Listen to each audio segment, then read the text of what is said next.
Je m'appelle Maken Nana, je suis médecin-chef du district sanitaire de Nanoro.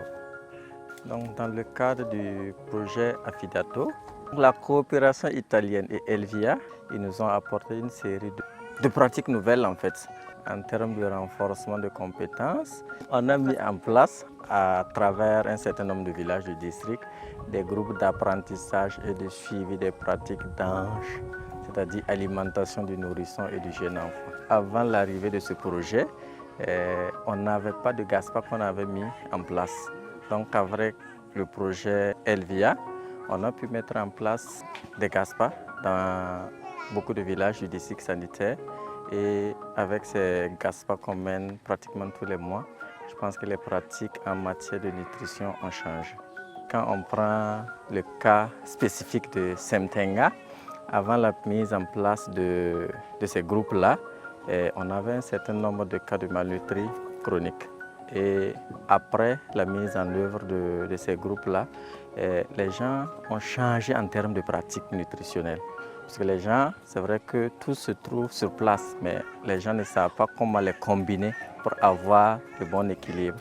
Donc quand je discutais, je me suis rendu compte qu'après la mise en place de ces groupes-là, en termes de malnutrition et de nombre de cas de malnutrition, les cas ont nettement diminué.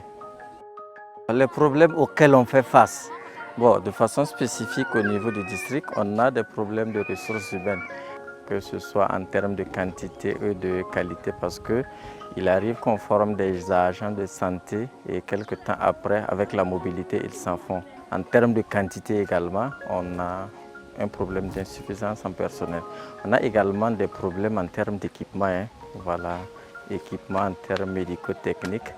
La première solution, c'est essentiellement des plaidoyers, plaidoyer auprès des autorités compétentes pour qu'on puisse nous affecter du personnel en termes de quantité et de qualité, pour qu'ils essaient de nous appuyer, que ce soit en termes d'équipement, en termes de renforcement, de capacité.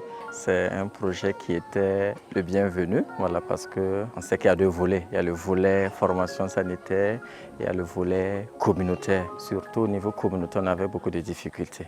Donc avec la mise en place de ces groupes-là, qui a permis qu'on utilise un certain nombre de produits locaux que les gens avaient, mais que les gens ne connaissaient pas comment il fallait les combiner pour avoir une alimentation équilibrée. Donc je pense que ce projet a beaucoup apporté. On espère qu'il sera toujours à côté de nos populations pour lutter contre la malnutrition, essentiellement la malnutrition chronique.